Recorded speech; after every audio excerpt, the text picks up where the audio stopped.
It was October 29th, 1998, and all of Central America was bracing for an attack. A week earlier, a storm formed in the Western Caribbean Sea and quickly escalated to a Category 5 cyclone. Dubbed Hurricane Mitch, at its peak, it reached speeds of 180 miles per hour and became the second deadliest hurricane in Central American history, killing over 11,000 people. Even before the storm hit its peak, the U.S. Army and military quickly prepared to help the affected countries. Responders included not just soldiers, but also top medical personnel, including Dr. Lester Martinez-Lopez. I was a commander of the hospital Mountain Army community in Georgia. And I get this call from the one-star general medical in charge of operations. And I was in a party with my wife, and at 10 o'clock I get this, and I call him back. The first question he asked me is, do you know anyone like you? A colonel that's been in operation that speaks Spanish. And then he tells me about Mitch. So they were working the operations, and they went to the chief of staff in those days, General Reimer. The question he asked is, he said, well, I know Dr. Martinez. He used to be my division surgeon. Why can't he just go there? Dr. Martinez-Lopez had 20 years of service at that point and had overseen a number of major operations. But nothing prepared him for what he saw when he got to the area, specifically a town in Nicaragua that could only be accessed via helicopter. It was devastating. I mean, I'm telling you, it's like an atomic bomb detonated in this town. The river, they told me, rose 36 feet. The good news is people saw the river going up, and they walked up the hill, so no one died. They had time to react. With so many people displaced, Dr. Martinez-Lopez and the Army knew that medical facilities had to be a priority. So he and the team immediately got down to work. We're circling the town because they told me that they wanted us to build a hospital there. That was an ask from the Ministry of Health. I mean, and I'm thinking, are you crazy? Building a hospital, that's a big ask.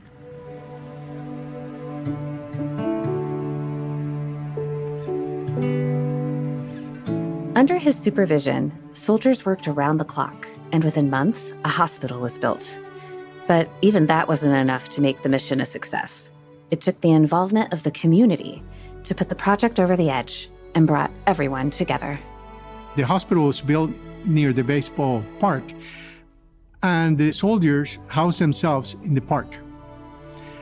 And the people in the town, they would keep bringing them food.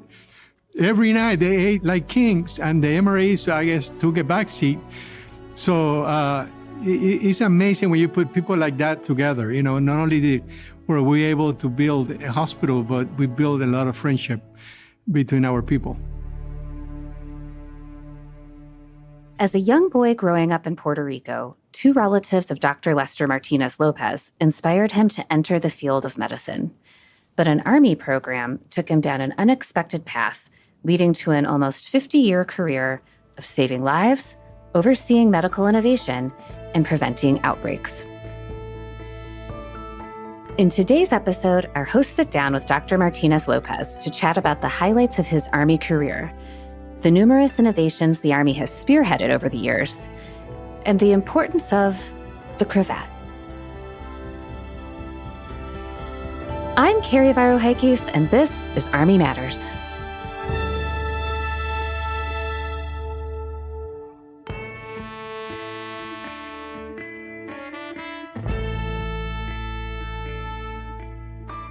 Hello, everyone, and welcome to another episode of Army Matters. I am your co-host, the 15-star man of the Army, Dan Dailey.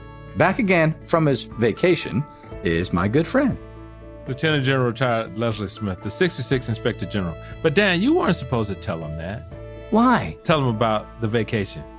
Oh, well, I let it, kind of preamble. I mean, come on, bro. Kind of like an introduction, like da-da-da-da. Yeah. Yeah. I'm sorry, we digress. What are we supposed to be talking about today, Dan? Les, I got a question for you. If you were a doctor, what kind of doctor would you want to be? Oh, Now, your daughter's a doctor. Yes, she is. She She's is. an OBGYN. OBGYN. Yeah, But she is What a- about you? What would Dr. Les Let be? me finish talking about her for a second, then I'll Okay, tell you about okay. me. And she's in residency now, and we're proud of her. And here's the bigger thing: she is an Army doctor, Army doctor. an Army doctor. So it's really opened her eyes on multiple levels, and we're proud of her. So if I could be a doctor, Yes. I would be probably an orthopedic surgeon. Really? Yeah, you know why? Why? They make a lot of Because money. they make a lot of money. Yeah. But not only that, they fix people. Mm-hmm. And there are a lot of many of them in the Army, but they do good work. And they fix people. Yeah. Yeah. How about you? What type of doc would you be? I'd be a foot doctor. A podiatrist. Podiatrist. Yeah. Yeah. If your feet are not right, you're not right. Yeah. And then really, I really wouldn't care. If I was Yeah. a doctor, I just want to be a doctor because it would have a really good, think about you're in a hospital and you hear the microphone and you hear, Dr. Dailey, Dr. Dailey, Yes. we need you in emergency, Dr. Yes. Dailey. Doesn't that sound good? Yeah. It does. So the reason why we're talking about doctors and medicine today is because I had an awesome time sitting down with Dr. Lester Martinez-Lopez, who also happens to be the current Undersecretary for Health Affairs for the Department Yes. of Defense. Big job. Yes. Big job. Is it undersecretary or assistant secretary? Oh, you're right. It's the assistant secretary. Yeah. So I apologize. Yeah. That's okay. You know, I've met him a couple of times. So, and actually, I knew him when he was on active duty up at Fort Detrick. Yeah. Good guy. So what do you think? We should welcome to the show? Yeah, let's do that. Let's listen to you in this great interview.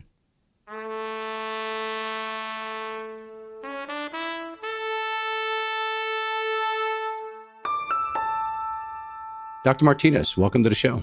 Oh, thank you for having me. Well, before we begin, I have a bit of a fun question for you. Now, you're a doctor and must be very good at staying healthy. But what is your go-to unhealthy dessert? Well, actually, yeah, I like my sweets. Yeah. I'm from Puerto Rico, and there are sweets that I like more than others. Once in a while, a good glass of wine really makes a big difference for me. But I mean, I respect those that don't. But anyway. Yeah, everybody has their vices. I had a few when I was younger. I'm trying to give most of them up now as I get older and be more health conscious. We get wiser as we get older. Oh, we do. We do. Yeah. Now, you mentioned that you grew up in Puerto Rico. Yep. And you had two relatives who were doctors that inspired you to get into medicine. Can you tell us about them? Well, yeah, one I never met actually, but I met through family folklore. And he was an uncle of mine. He was 16. They put him in a ship in the 1930s to send him from Puerto Rico to Tulane, went undergrad there in the medical school. And the next time he came back to the island, he was married, a physician, and ready to practice medicine. Isn't that incredible? Yeah. He would do everything for real. He was more than a family physician. He would do surgeries. He would do deliveries in the houses. I mean, complicated ones. Yeah, those were the days. Those were the days. And you had to do what you had to do. Yeah. And then the other one, he was like an uncle to me, and I knew him all my life. He came also as a young man, came over to the United States to St. Louis and went to medical school there, and then came back to the island and did work in public health and preventive medicine, and later on became the Secretary of Health of the island. And Oh, wow. not only wow, he's an incredible person. He was the first one to talk about regionalization of healthcare. In other words, clinics will see patients first, and then will go to a mid-sized hospital, and then they go to a tertiary hospital, and then as they needed, they go to a quaternary hospital. And the first place in the world that was practiced was in Puerto Rico under his leadership. Now it's a given. Now you understand that. It's a common thing. We do it in the Army. We do it everywhere. But in those days, in the 40s and the 50s, that was unheard of. So you went to medical school, and it was during that phase of your life that you decided to join the Army. Can you tell us why? When I was in medical school, one of my buddies says, hey, there's a new scholarship from the Army. It's called the HPSP, Health Professional Scholarship Program. Mm-hmm. I said, why don't you apply? I said, what the heck? So I applied on my second year of medical school, and I forgot about it. And then coming December, I'm coming to my house. I walk into my house and my mother said, "Hey, there's a letter here from the Army." I look at the letter of the Army, they're accepting me into a scholarship. So that's how I got into the Army. It was not a fully conscious decision of seeking it. Yeah. It came out handy because they pay, full tuition, my books, spending money. So I got in those days like $400 a month. My God, that was gold. Nowadays, I don't know what I can do with that. But so the rest is history. So I finished my medical school, and the next thing I know is I'm going to Fort Bragg, North Carolina, to do my internship. Yeah. So, and those scholarships still exist today, right? Oh yeah. It's one of the main sources how we attract physicians into the military, Army, Navy, and Air Force. Yeah. It's getting more competitive because people now outside are realizing, that to compete they have to offer similar scholarships, and so we are moving along, trying to make it as competitive as we can. Well, sir, once when you were young, an attending physician told you that you wouldn't get far because of your accent. How did you deal with that and not let it become a barrier to you become successful as a doctor? It's kind of interesting because I think in his heart of heart, he was doing me right. Mm-hmm. In his context, he thought, I don't want you to waste time. But from my standpoint, it was like, wow, okay, almost like a challenge. You have to take those kind of comments in context and then say, what really I want to do, right?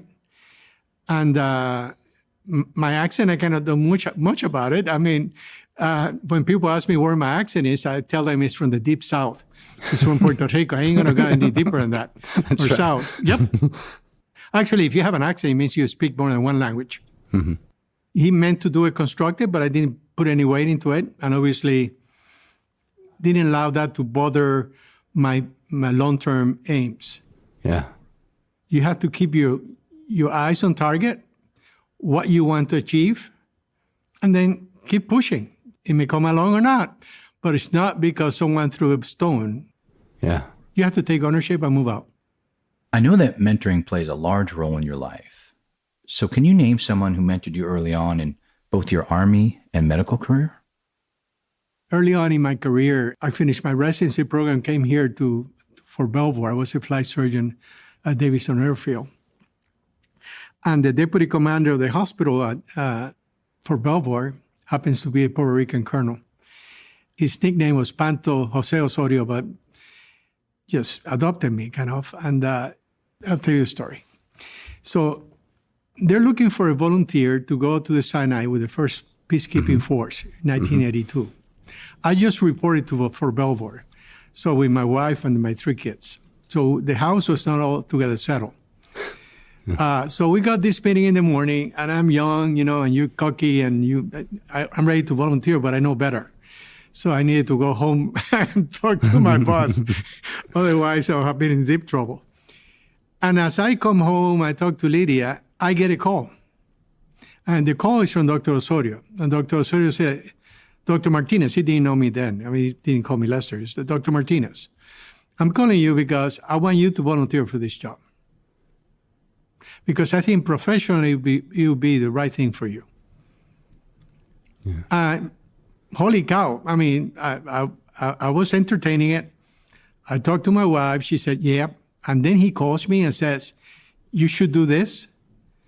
How often does that happen? That you have someone that hardly knows you, calls you and say, consider it. And to me, that assignment in the Sinai was my turning point. To stay in the Army. Oh, yeah. And because, there's the Army and there's a deployed Army. Mm-hmm.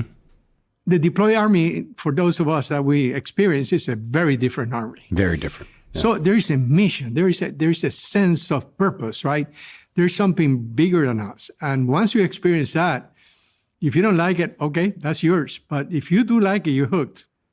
That's an incredible story, Doc. Now, you, not much later, you were the chief medical officer when the U.S. forces were sent to Haiti in 1995. Yep. Can you describe your experience and what that was like and most importantly, what you learned there?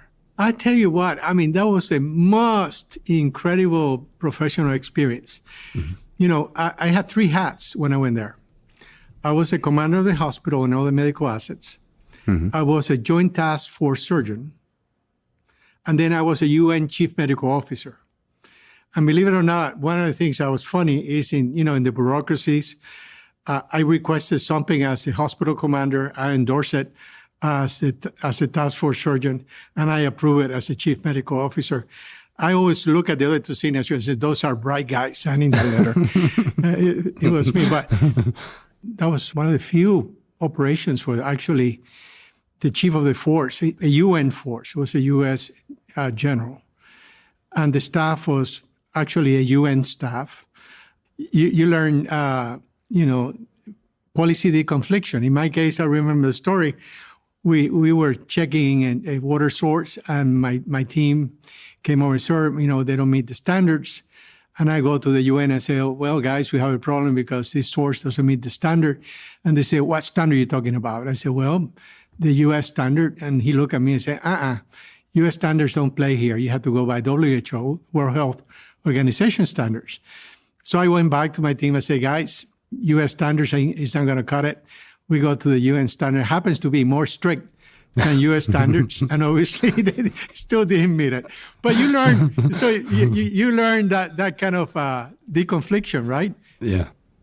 Something else I learned is money alone won't fix problems. We have money to help the Haitian people, to upkeep their system, including the healthcare system. But you see, money doesn't buy people with experience. So if you don't have the doctors and if you don't have the nurses, I can give you all the money in the world, but it's not gonna do anything. So we need to do investment to develop that kind of human capital, and sometimes takes years, right? Of course. So it's not something you can buy in the market. It's something you have to develop. Yeah. Yeah, money helps, no question about it. But it's not a permanent fix. But in the short term, it may not be the right fix. Mm-hmm. Doctor, as you know, your mission is to make people healthier, right? And create what you talked about. But then there's a time frame, though. You have to leave. What is it like to have to leave knowing that there's still a lot of work to be done there? Any human endeavor is a journey. Yeah. Second specialty I got was aerospace medicine. So I'm actually trained with the Air Force, believe it or not. And they taught me how to fly jets and that kind of stuff. And they pay me on top of that. That was not a bad deal in those days. But imagine you're the Wright brothers, right? And you just came out with this connection called airplane. And you say, whoops, we're done. We have the right perfect airplane. Well, we're still 100 years back. After that, we're still working on the perfect airplane, right? That's right. Because it's a journey. It's an endeavor that will take us, forever. I mean, we're never going to be done with the perfect transport. Medicine is the same thing. It's a journey where every day we get better, we know more. By the way, many of the things I learned in medical school were absolutely wrong. So we have to relearn it, right? And any profession is a journey. Whether you're an infantryman or artilleryman, now the artilleryman will have to deal with hypersonic weapons. So you have to keep learning, right? That's right. And for us, it's the same deal. So as I get these gray hairs, I understand I'm not going to fix all the problems in the world. My goal is to make them a little bit better. So the generation that will follow will keep pushing the boulder, right, in the right direction. And as we keep on the journey, things will get better and better. I used to tell our soldiers that all the time. Our job is to give the next generation a little bit better chance at life. Yeah. That's right. Yep.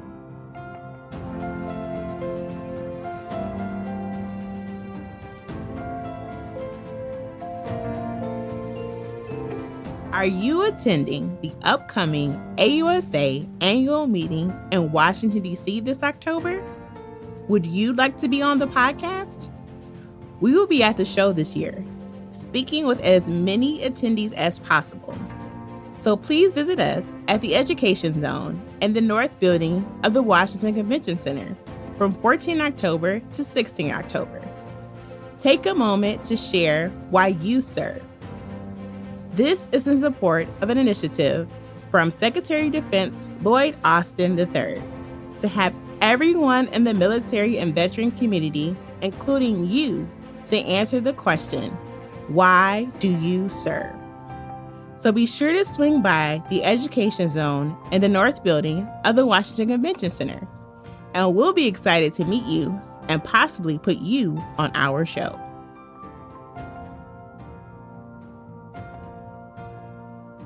If you listen to our show regularly, you'll know that our hosts, Les and Dan, enjoy music, as well as an appreciation of things from the past. In today's Chapter Spotlight, we'd like to focus on an upcoming event that combines those two things. On September 28th of this year, the Major General Harry Green AUSA Aberdeen chapter will be hosting its 20th annual Fisher House Gala with the theme of the Roaring Twenties. Attendees will be greeted by jazz music and are encouraged to bring their feathers and boater hats and to dance the Charleston all night. The event supports the Fisher House Foundation, which builds comfortable homes where military and veteran families can stay free of charge while a loved one is in the hospital. Over the last 2 decades, the gala has raised almost $1 million for this cause. For more information, you can go to apgfisherhousegala.com. If you or your chapter would like to be profiled on the show, please email us at podcast@ausa.org. Hooah!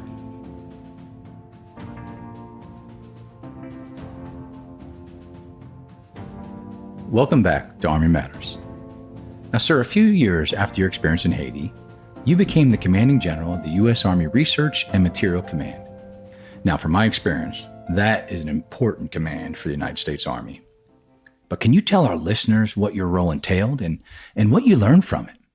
Well, first, my role is to be like a kid in a toy store. It was incredible, professionally extremely rewarding. Mm-hmm. This is 2002, so we gear up for the war effort. So all the drugs, all the equipment, all that stuff going into the theater, that was under our purview, all the medical research. I'm very proud, because the team came out with a one-hand tourniquet. Yeah. The hemostatic bandages, right? Mm-hmm. So it's not magic. There's a lot of work by our partners in the private sector and also by our research enterprise in the Department of Defense. So we came out with new ways to treat trauma, and then the issues of infectious diseases that were prevalent around. This is a global command. We got global interactions. We have labs in Kenya. We have labs today in Georgia. We have labs in Thailand, because we need to be ahead of the curve as we understand many of the infectious diseases. Yeah. And the only way we can do that is by being forward, right? Absolutely. There are American service members all around the world, many of them serving under the auspices of the Walter Reed Project. And they're serving not only the DOD, but serving the country.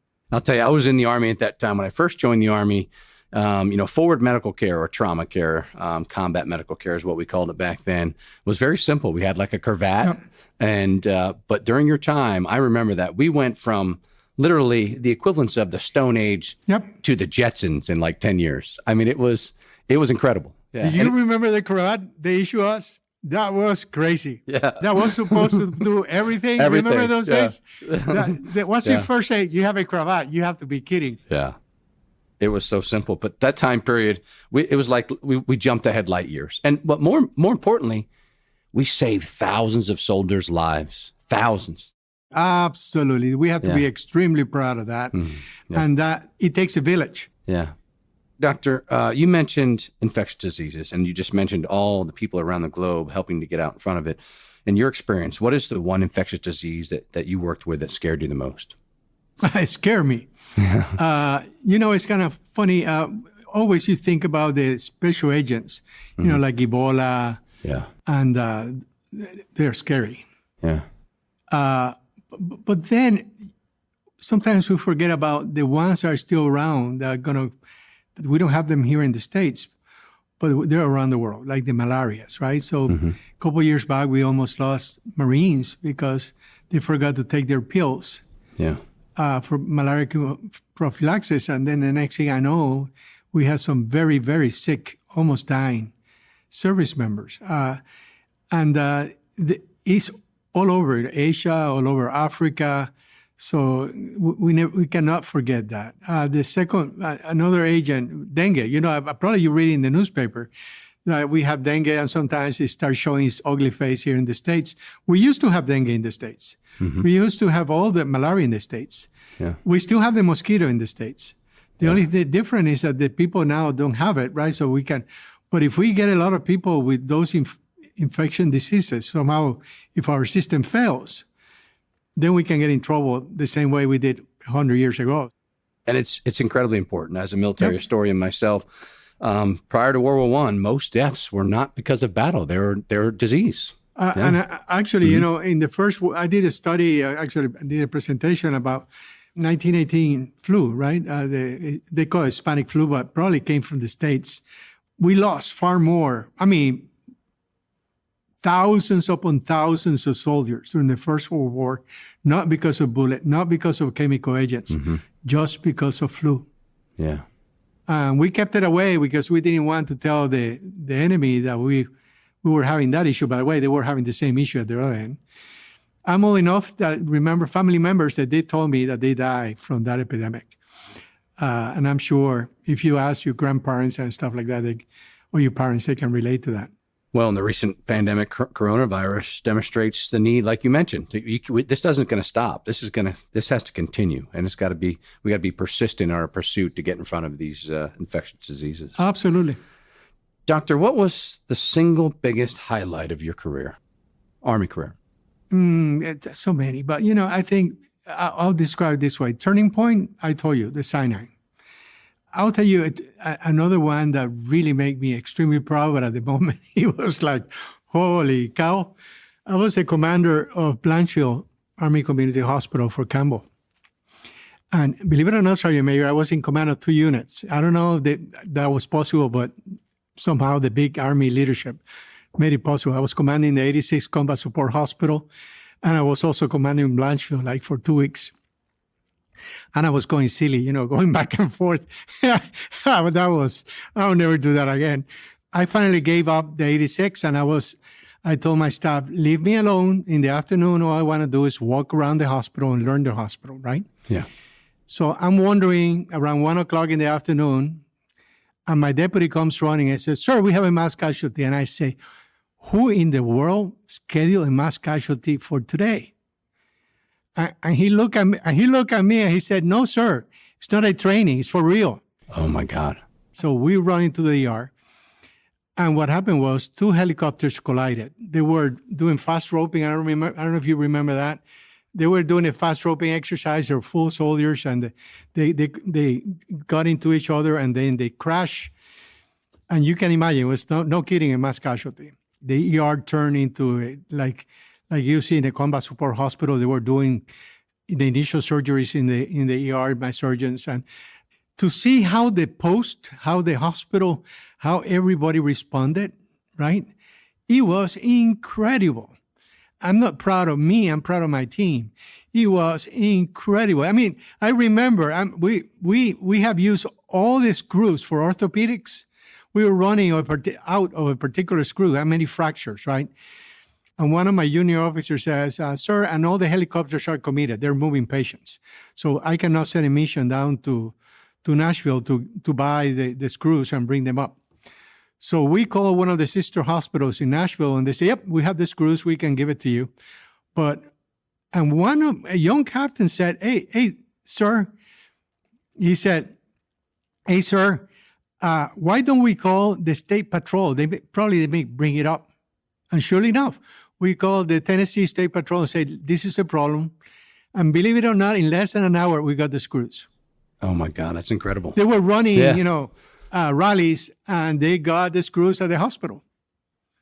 And the whole community, is to see the whole community coming together. Holy macro.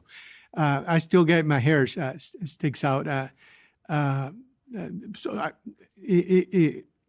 Probably one of the proudest moments as a commander of an outfit to see that coming through. And, of all the soldiers that survived the event, we didn't lose a single one. That's incredible. Yeah. Helicopter crashes are devastating events. We did not, the people we lost were they lost right after the incident, right? Actually, in that same incident, we have this young widow. and she wanted to see her husband. And holy cow, we're not prepared, but that's a request. I understood professionally it was a right request. So we had to really scramble.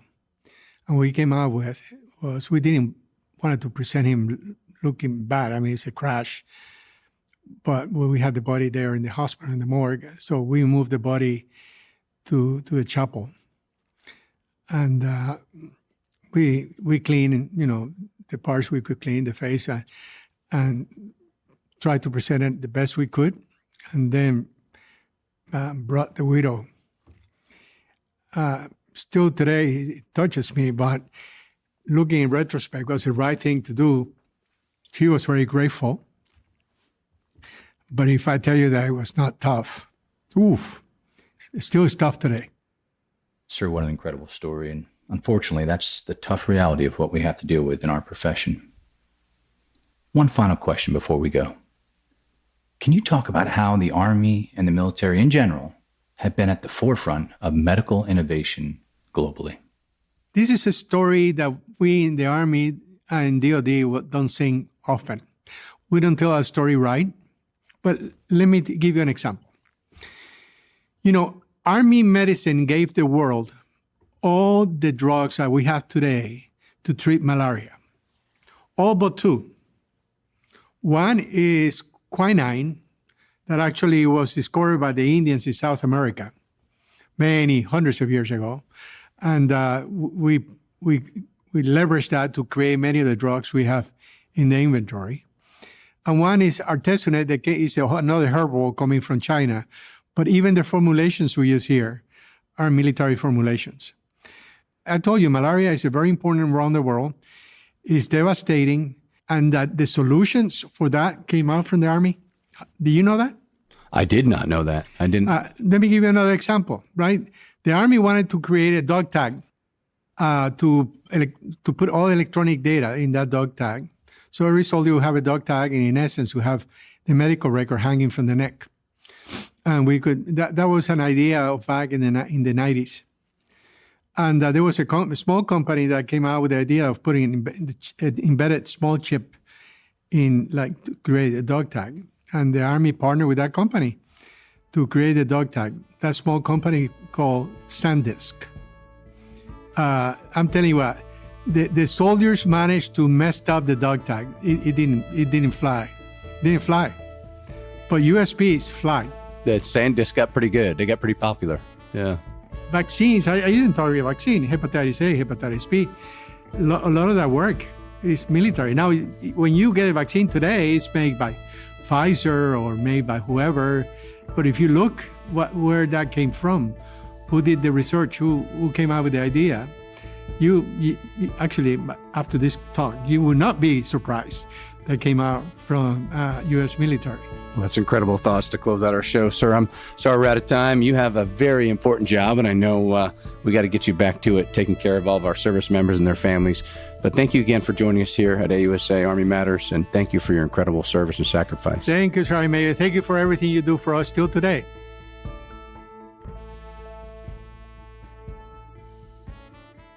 This episode is being released on September 11th. And as such, we'd like to take a moment to acknowledge the events of that day. Over the last couple of years, we've had numerous guests who have discussed how it inspired them to serve. Here is Kyle Fernandez, who appeared on our show last August. So this may come off as a little bit cheesy, but I promise it's genuine. So my birthday is actually September 11th. So I was in 6th grade. I'm sure everybody remembers where they were. And, I go home and essentially I'm an 11-year-old kid with his birthday ruined. From kind of that point on, the military kind of caught my eye. I read a lot as a kid, still do to this day, but I like the concept of serving your country. It was just something that I knew that I wanted to do. I was very passionate about doing. We here at AUSA thank Kyle for his story and everyone else who realizes the value of service to our country.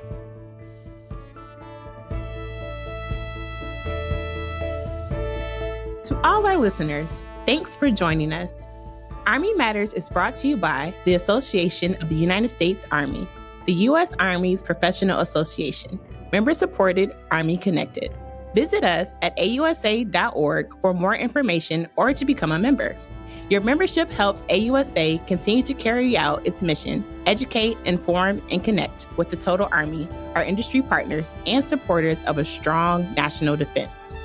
Today's episode was hosted by Lieutenant General Retired Les Smith and SMA Retired Dan Dailey, and anchor hosted by Carrie Barrow-Heckes. Anthony Del Call is the producer and writer, and Andy Bosnack is the supervising sound editor. Ellen Toner is the content editor. Unzinga Curry is the executive producer, and the senior producers are Carrie Barrow-Heckes and LaSharon Duncan. Be sure to subscribe to Army Matters wherever you get your podcasts, and please leave a review. As you know, we love seeing stars in the Army, especially if it comes in the form of a 5-star review. AUSA's Army Matters podcast can also be heard on Reach Across America Radio on Monday at 8 p.m. Eastern, on the iHeartRadio app, the Odyssey app, and the TuneIn app with the search of the word Reef. AUSA's Army Matters podcast primary purpose is to entertain. The podcast does not constitute advice or services. While guests are invited to listen, listeners, please note that you're not being provided professional advice from the podcast or the guest. The views and opinions of our guests do not necessarily reflect the views of AUSA.